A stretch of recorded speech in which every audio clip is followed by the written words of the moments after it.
que a gente vai ter nesses 4 anos de mais novidade ainda do que ele já trouxe nesses últimos 4? Você imagina, né? O governador tem repetido, né? Sem pandemia e com as contas em dia, imagina o que a gente vai conseguir fazer para os próximos 4 anos. Eu acho que em cada uma das áreas a gente tem metas muito específicas.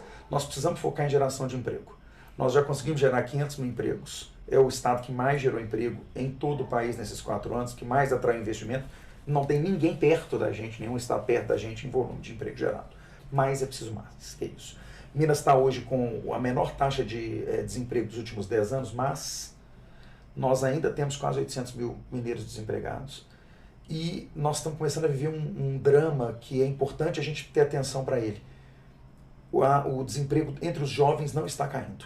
Então a gente está diminuindo o desemprego da população adulta, mas o desemprego dos jovens, o primeiro emprego, está ficando cada vez mais difícil. Por quê?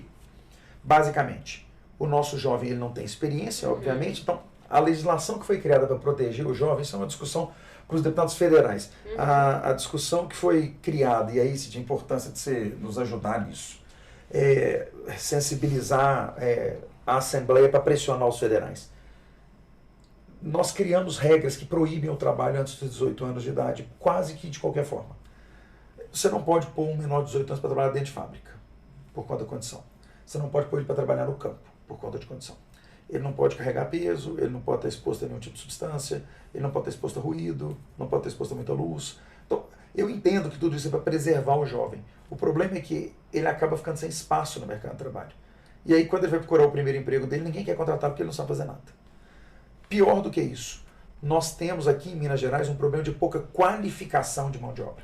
Não sei se vocês têm esse número, mas Minas é a segunda maior economia do país, mas na hora que a gente fala de salário, nós somos a 9ª economia. Ou seja, nosso salário médio é o 9º no país, porque a nossa mão de obra é menos qualificada do que os dos estados do Sul, do que São Paulo, e até do que estados que a gente imagina que são equivalentes a Minas Gerais, como o caso do Espírito Santo. Então, por que a renda média do Espírito Santo é maior do que a renda média de Minas Gerais? Isso não faz muito sentido, é um estado muito parecido com o nosso. Então, o nosso desafio que a gente pretende abordar também através do Trilhas de Futuro é aí, né, na qualificação para o emprego. Então, o nosso foco central é geração de empregos e qualificação de mão de obra para elevação da renda média do mineiro. Feito isso, nós obviamente não podemos descuidar de infraestrutura, porque a geração desses empregos depende de infrastrutura. A região do sul de Minas... a pergunta que eu ia fazer, o que você tem para o sul de Minas? A região do sul de Minas, nesse ponto... Muita gente fala, o sul de Minas não precisa não, porque já é muito desenvolvido. O sul de Minas, as outras regiões do estado tem um pouco de... De birrinha. Eu não sei se é birrinha, não. Mas fica com um pouco de...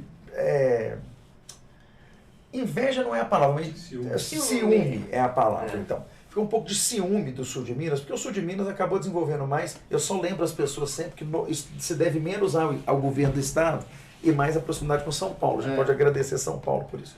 Mas o sul de Minas, então, ele tem uma característica muito própria, cidade de porte médio e pequenas, muito próximas umas das outras, que conseguem se organizar numa teia de produção. Muita indústria presente, muito galpão de distribuição.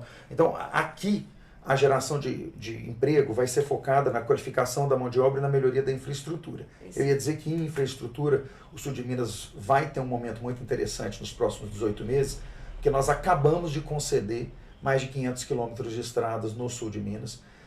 Algumas delas vão ser asfaltadas. Eu vim por uma delas hoje, porque eu saí de Paraisópolis e falei, não vou pela Fernão Dias, não. Vou passar por dentro para ver como é que para poder ver como é que está hoje. E daqui uns 18 meses, eu estava conversando com os vereadores de Paraisópolis, falou, vai mesmo se despedir, porque ninguém mais vai passar nessa estrada, que agora não vai ser asfaltada, então a gente fica ali.